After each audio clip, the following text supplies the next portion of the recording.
नमस्कार विद्यार्थी मित्रांनो, माझं नाव सुहास भिसे. स्वागत आहे तुमचं सर्वांचं परदा करंट अफेअर्स मराठी या आपल्या मायबोली भाषेतील एज्युकेशनल यूट्यूब चॅनलमध्ये.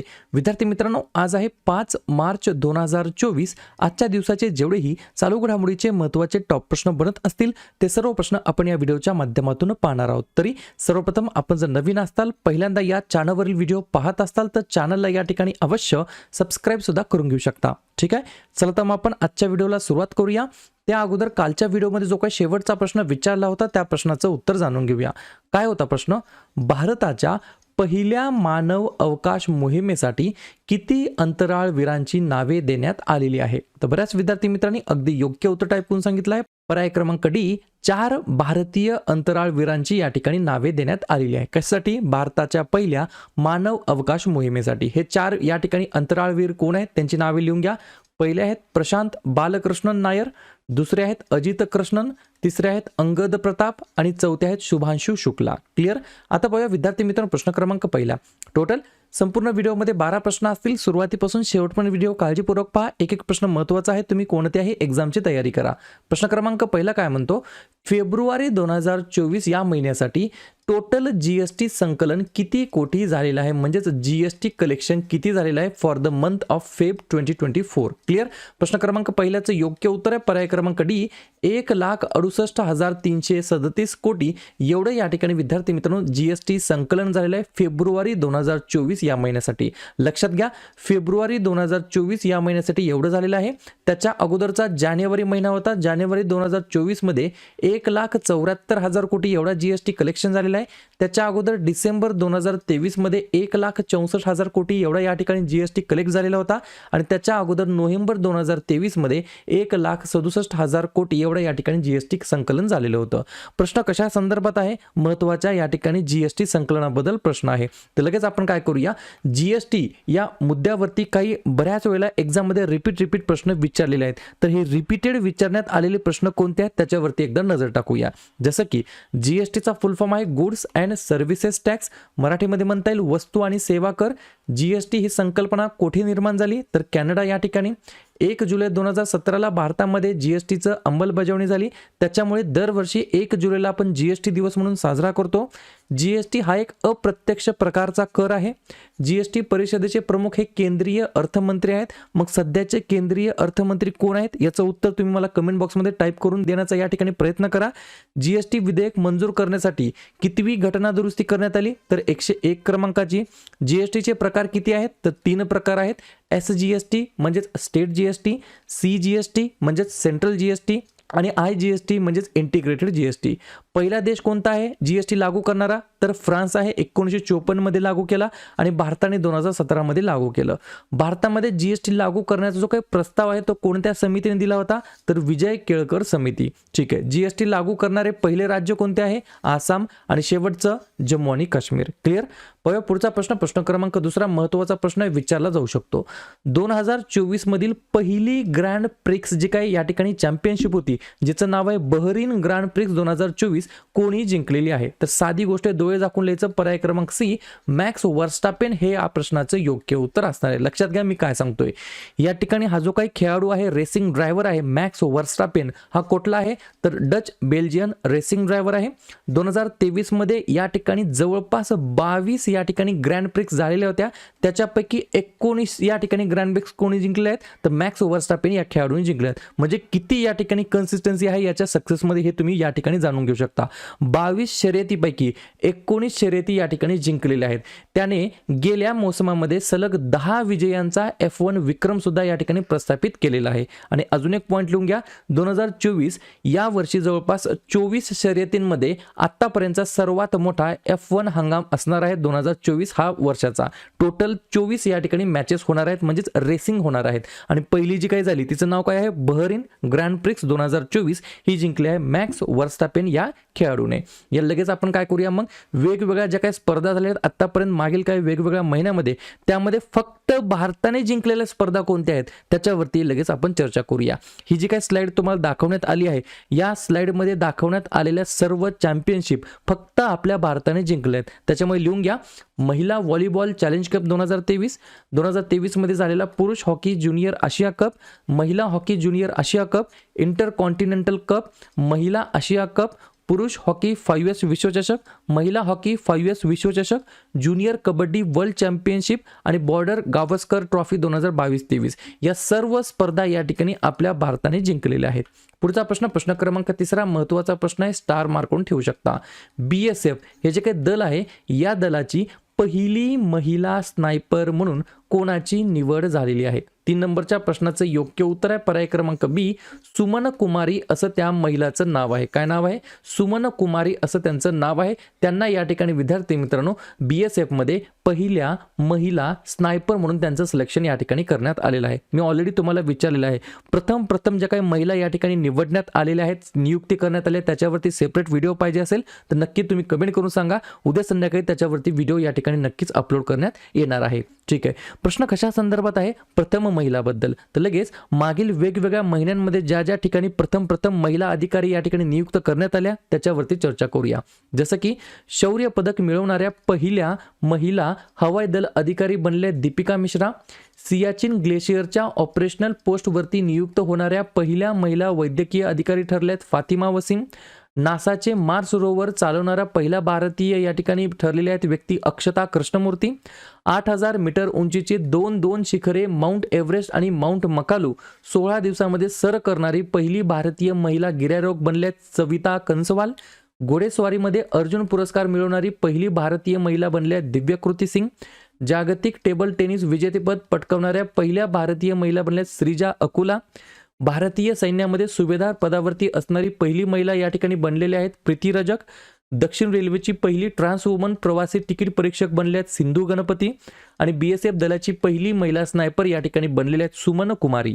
पुढचा प्रश्न क्रमांक 4, 5 कोटी आयुष्यमान कार्ड जारी करणारे देशातील पहिले राज्य म्हणून कोणते राज्य या ठिकाणी उदयास आलेले आहे? तर पर्याय क्रमांक ए, उत्तर प्रदेश हे या प्रश्नाचं योग्य उत्तर असणार आहे. तर उत्तर प्रदेश हे राज्य या ठिकाणी प्रथम क्रमांकावरती आलेलं आहे. कशासाठी?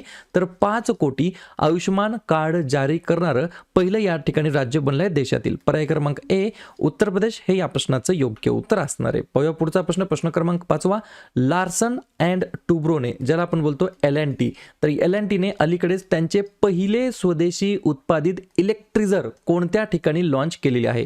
5व्या नंबरच्या प्रश्नाचं योग्य उत्तर आहे पर्याय क्रमांक डी, गुजरात या राज्याच्या अंतर्गत L&T या कंपनीने पहिले स्वदेशी उत्पादित इलेक्ट्रिझर या ठिकाणी लॉन्च केलेले आहे. पुढचा प्रश्न क्रमांक 6, फेब्रुवारी 2024 पर्यंत अन्न नियामक फसाईने किती रेल्वे स्थानकांना ईट राईट स्टेशन प्रमाणपत्र दिलेलं आहे? 6व्या नंबरच्या प्रश्नाचं योग्य उत्तर आहे पर्याय क्रमांक सी, टोटल 150 रेल्वे स्थानकांना या ठिकाणी ईट राईट स्टेशन म्हणजे या ठिकाणी काय म्हणता येईल याला, ते असं स्टेशन आहे ज्या स्टेशनला हे प्रमाणपत्र कशासाठी देण्यात आलेलं आहे, तर त्या ठिकाणचं जे काही अन्न असेल किंवा फळं असतील किंवा जेवण असेल, बरोबर, ते या ठिकाणी काय आहे, चांगल्या प्रतीचं आहे, दर्जेदार आहे, त्याच्यामुळे हे सर्टिफिकेशन या ठिकाणी देण्यात येत असतं फसाईच्या माध्यमातून.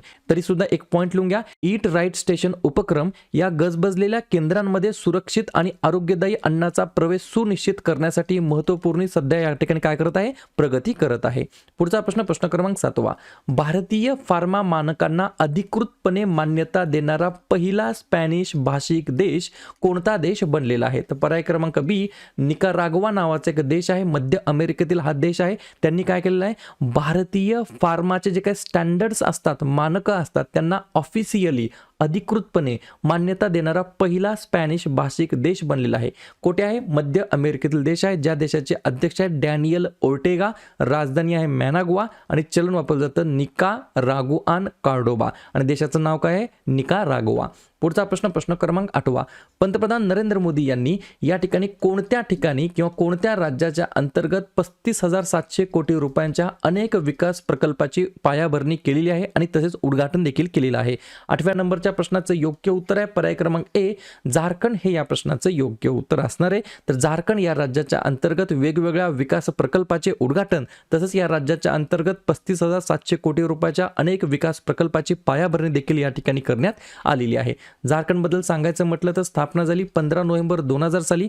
नवीन मुख्यमंत्री बनलेत चंपाई सोरेन, राज्यपाल आहेत CP राधाकृष्णन आणि राजधानी आहे रांची.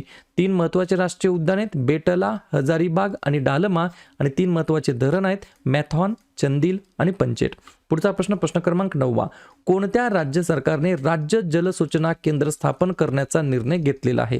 9व्या प्रश्नाचं योग्य उत्तर आहे पर्याय क्रमांक डी ओडिसा हे या प्रश्नाचं योग्य उत्तर असणार आहे. त्या ठिकाणी विद्यार्थी मित्रांनो ओडिसा राज्य सरकारने राज्य जल सूचना केंद्र स्थापन करण्याचा निर्णय घेतलेला आहे. हे राज्यासाठी जल हवामान विषयक डेटाचे सर्वसमावेशक भांडार या ठिकाणी प्रदान करणार आहे आणि या उद्देशाने हा केंद्र स्थापन करण्याचा निर्णय घेतलेला आहे ओडिसा राज्य सरकारने.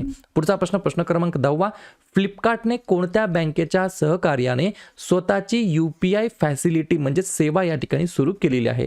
10व्या नंबरच्या प्रश्नाचं योग्य उत्तर आहे पर्याय क्रमांक सी ॲक्सिस बँक. या ठिकाणी फोटोच्या माध्यमातून तुम्ही जाणून घेऊ शकता. Flipkart launches UPI service. Flipkart launches UPI services in partnership with axis bank म्हणजेच ॲक्सिस बँकेसोबत या ठिकाणी करार करून UPI फॅसिलिटी सुरू केलेली आहे. पुढचा प्रश्न प्रश्न क्रमांक 11. मार्च 2024 मध्ये कोणत्या मंत्रालयाने पोषण उत्सव आयोजित केलेला आहे? 11 नंबरच्या प्रश्नाचं योग्य उत्तर आहे पर्याय क्रमांक बी महिला आणि बाल विकास मंत्रालय यांच्या मार्फत या ठिकाणी पोषण उत्सव आयोजित केला आहे. याच्या मागचा उद्देश काय तर चांगल्या पोषण वर्तनाला चालना देणे हा याच्या मागचा मेन पर्पज होता. मला फक्त कमेंट करून सांगा केंद्रीय महिला आणि बाल विकास मंत्रालयाचे मंत्री कोण आहेत? पाहूया शेवटचा प्रश्न प्रश्न क्रमांक 12. 2027च्या जागतिक ॲथलेटिक्स चॅम्पियनशिपचे यजमान देश कोणता देश असणार आहे? 12व्या नंबरच्या प्रश्नाचं योग्य उत्तर आहे पर्याय क्रमांक ए चीन हे या प्रश्नाचं योग्य उत्तर असणार आहे. ज्या ठिकाणी 2027 मध्ये जागतिक ॲथलेटिक्स चॅम्पियनशिपचं आयोजन या ठिकाणी करण्यात येणार आहे. क्लिअर?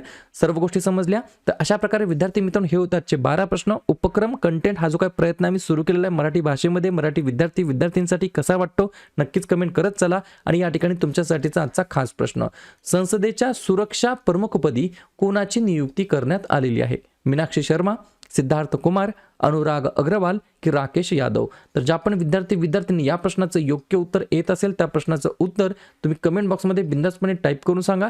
या प्रश्नाचं उत्तर चुकू द्या बरोबर येऊ द्या काहीच हरकत नाही परंतु ट्राय करणं प्रयत्न करणं हे सर्वात जास्त महत्त्वाचं आहे. आणि दुसऱ्या दिवशी येऊन आपण दिलेल्या प्रश्नाचं उत्तर हे बरोबर आलं की चुकलं हे दुसऱ्या दिवशी येऊन नेहमी चेक करणं अभ्यासामध्ये कन्सिस्टन्सी ठेवणं एखादी गोष्ट चुकली असेल तर ती करेक्शन करून घेणं हे सगळ्यात जास्त महत्त्वाचं या ठिकाणी ठरणार आहे. क्लिअर? तर लगेच आपण काय करूया मार्च महिन्यातील जे काही महत्त्वाचे दिवस आहेत त्याच्यावरती चर्चा करूया. काळजीपूर्वक आहे का? 1 मार्चला 2 दिवस असतात. 0 भेदभाव दिवस आणि जागतिक नागरी संरक्षण दिवस. 3 मार्च जागतिक वन्यजीव दिवस आणि जागतिक श्रवण दिवस. 4 मार्च राष्ट्रीय सुरक्षा दिवस, कर्मचारी प्रशंसा दिवस आणि रामकृष्ण जयंती. 8 मार्च आंतरराष्ट्रीय महिला दिवस. त्यानंतर 9 मार्च जागतिक किडनी दिवस. 10 मार्च CISF स्थापना दिवस. मार्च महिन्यातील दुसऱ्या बुधवारी म्हणजेच यावर्षी 13 मार्चला आहे नो स्मोकिंग दिवस. त्यानंतर 15 मार्च जागतिक ग्राहक हक्क दिवस. 16 मार्च राष्ट्रीय लसीकरण दिवस. 18 मार्च भारतामध्ये आयुध निर्माण दिवस आणि जागतिक झोपेचा दिवस. 20 मार्च जागतिक चिमणी दिवस आणि आनंदाचा आंतरराष्ट्रीय दिवस. 21 मार्च जागतिक वनीकरण दिवस आणि जागतिक कविता दिवस. 22 मार्च जागतिक जल दिवस. 23 मार्च जागतिक हवामान दिवस. 24 मार्च जागतिक क्षयरोग TB दिवस आणि 27 मार्च जागतिक रंगभूमी दिवस. क्लिअर? तर विद्यार्थी मित्रांनो टेलिग्राम चॅनलला नक्की जॉईन व्हा जेणेकरून तुम्हाला दररोजच्या क्लासेसच्या लिंक आणि दररोजच्या क्लासेसच्या महत्त्वाच्या PDF तुम्हाला लगेच भेटून जाईल. या ठिकाणी टेलिग्राम चॅनलची लिंक डिस्क्रिप्शन बॉक्समध्ये दिलेली आहे त्याला क्लिक करा आणि टेलिग्राम चॅनलला तुम्ही नक्की जॉईन व्हा. ठीक आहे? या ठिकाणी विद्यार्थी मित्रांनो शेवटी एवढंच बोलेल की व्हिडिओ जर आवडला तर व्हिडिओला एक फक्त लाईक करा. तुमचे जे पण मित्रमैत्रिणी असतील त्यांच्यापर्यंत हा व्हिडिओ शेअर करा. आणि जर तुम्हाला काही मला सांगायचं असेल सुचवायचं असेल तर बिंदासपणे तुम्ही कमेंट करून मला सांगू शकता. आणि या ठिकाणी चॅनलला अजूनही सबस्क्राईब नसेल केलं तर चॅनलला तुम्ही लगेच सबस्क्राईब करून घ्या जेणेकरून जेवढेही अभ्यासाचे व्हिडिओ असतील त्या सर्व अभ्यासाच्या व्हिडिओचं नोटिफिकेशन तुम्हाला सर्वात अगोदर भेटून जाईल. ठीक आहे? आता भेटूया उद्या सकाळच्या 7 वाजताच्या भागामध्ये. तोपर्यंत धन्यवाद.